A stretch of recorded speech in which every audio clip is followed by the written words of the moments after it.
All right. Judy Blume's Super Fudge, Part 2 of Chapter 2. One afternoon, when I came home from school, Tootsie wasn't in her crib. I figured Mum was feeding her, so I went to her bedroom to say hello.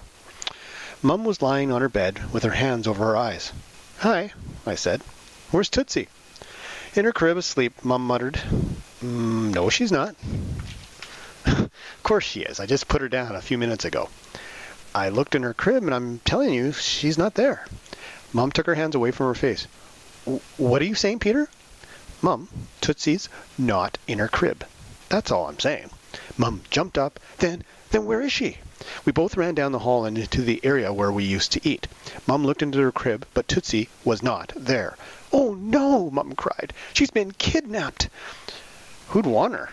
As soon as I said it, I was sorry. "Call the police, Peter," Mum said. "No, wait, call Dad first. No, call the police. Dial 911. "Wait a minute, Mum," I said. "Where's Fudge?"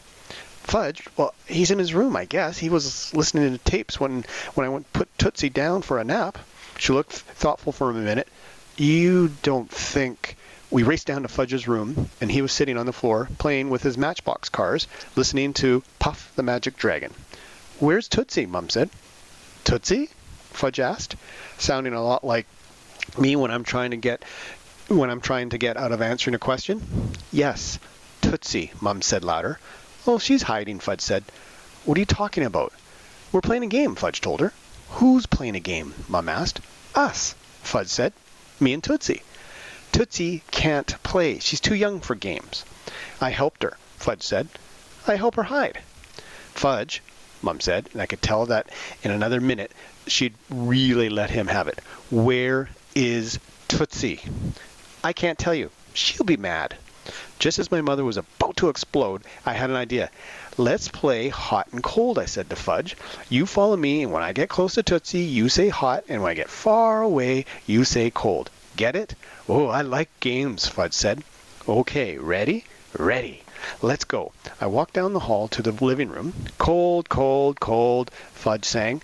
I went into the kitchen. "Cold, cold, cold." I walked into the front hall. "Hot! Oh, hot!" Fudge cried. I opened the guest closet. "Very hot! Watch out! You're going to get burned!" He jumped up and down, clapping his hands. Tootsie was on the floor of the closet, fast asleep in her infant seat. Mum scooped her up in her arms. "Oh, thank goodness my little Tootsie Wootsie is all right." Mum put her back into her crib, and then she really let go. "That was a very naughty thing to do," she shouted. "I am very angry at you, Fudge." "But Tootsie likes to play." "Have you hidden her before?" "Yeah." "You must never do that again. Do you understand?" "No." "You can't carry her around that way." "She's not heavy." "But babies have to be carried in a special way." "You mean like mother cats carry their kittens?" Fudge asked. "That's right," Mum told him. Fudge laughed. "But you don't carry Tootsie in your mouth." "No, I don't, but I do carry her very carefully to protect her."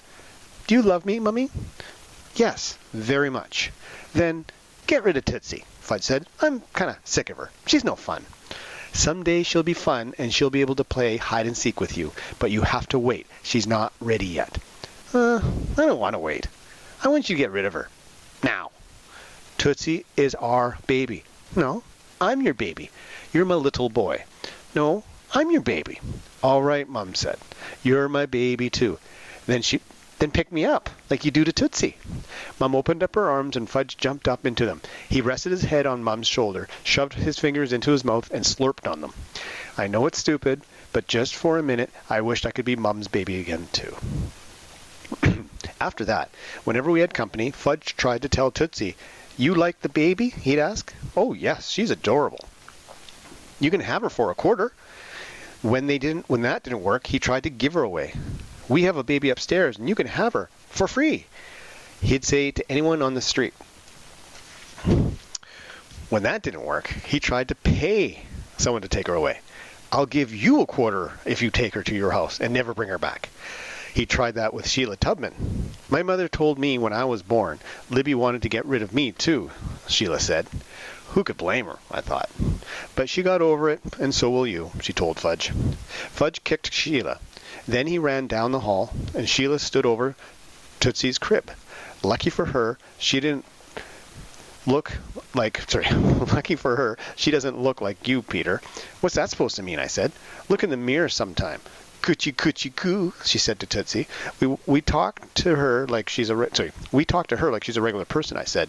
But she's not a regular person, Sheila told me. She's a baby. So, you don't have to make those stupid noises at her. But she likes them. Watch this. If I tickle her under her chin, she smiles. It just looks like she's smiling. But really, she just has gas. Oh no, Tootsie is smiling just for me. Aren't you, you precious little thing? It did look like Tootsie was smiling.